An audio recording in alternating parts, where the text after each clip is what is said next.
大家好，我光机哥。很多人说他换完齿轮之后，那个齿轮就很响，到底是什么原因啊？我们现在讲一下角磨机换齿轮要注意的一个事项啊。大有的角磨机啊，然后这把呢也是齿轮磨损的，我们可以看一下，全部都损耗了啊，磨损了。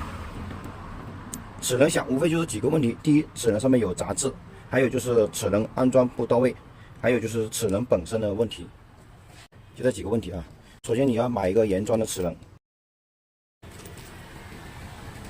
原装的齿轮它匹配是比较好的，就是说你安装到位的话，它本身是不会有什么异响的，除非你安装不到位可能会有啊。还有就是检查这些齿轮有没有碎渣，所以第二步就很关键了，这里面要清理一下，这两边都要清理一下，因为这个齿轮磨损之后，有些铁碎会跑到这里面去，如果不小心的话碰到这里来了，然后就会有异响，会咔啦咔啦响。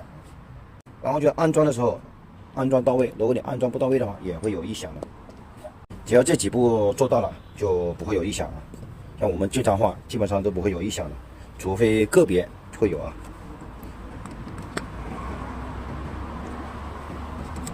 首先把齿轮装到这里面去，这一个小齿，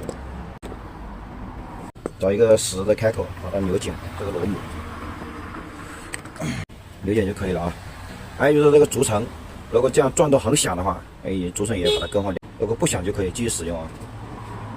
竹层搞定了，我们把它这一步可以把它装起来。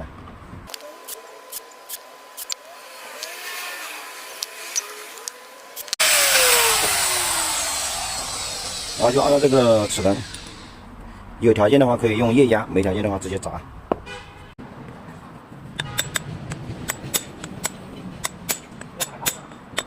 磨刀。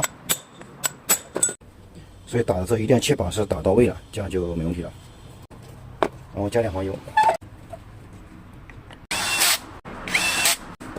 试一下啊。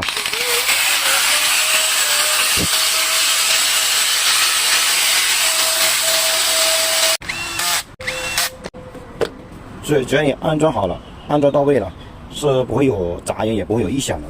有异响都是可能是安装不到位，或者是里面的东西没有清理干净。